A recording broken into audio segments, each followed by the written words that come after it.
Oh, see?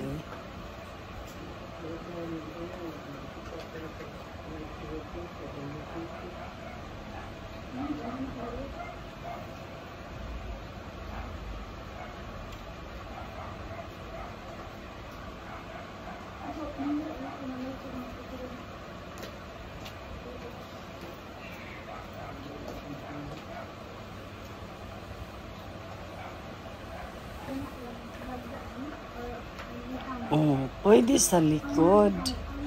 Ibutang po dahil niya sa likod. O, see, pwede sa likod, sa atubang brooch, o sa likod. O, see.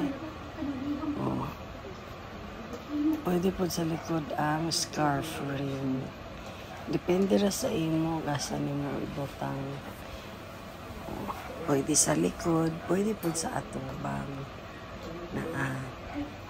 Kagaya na sa atubang ito niya ibutang. O.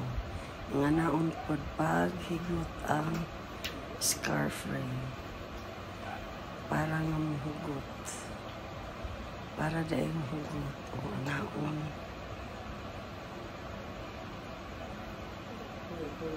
Isulod diha, isulod.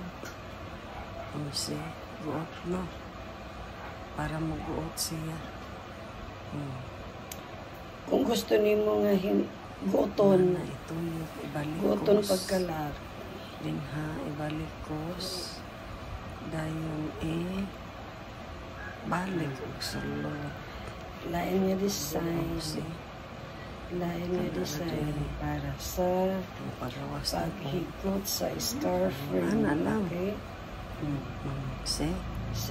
Higuot ra siya. Dili siya dali mo luag. Gituyo ka. Igoy pabitay-bitay no. See? Wala gilaso. Igo lang pahigot. Giguot ba? Inunana ra kasimple. Inunana ra siya simple maghigot. Di ay po. Walay laso. Dili siya. Pwede ra dili laso. Pwede ra pagod siya. Walay laso kay. Dili siya ilaso. Inunana ra siya. Hindi nindot no. Inunana siya kanindot. Di, paresan na yung uban. Bag. Maligya ta, laag ta. Pwede rin ka, laag na, larga na. See, paresan uban. Muna dagway.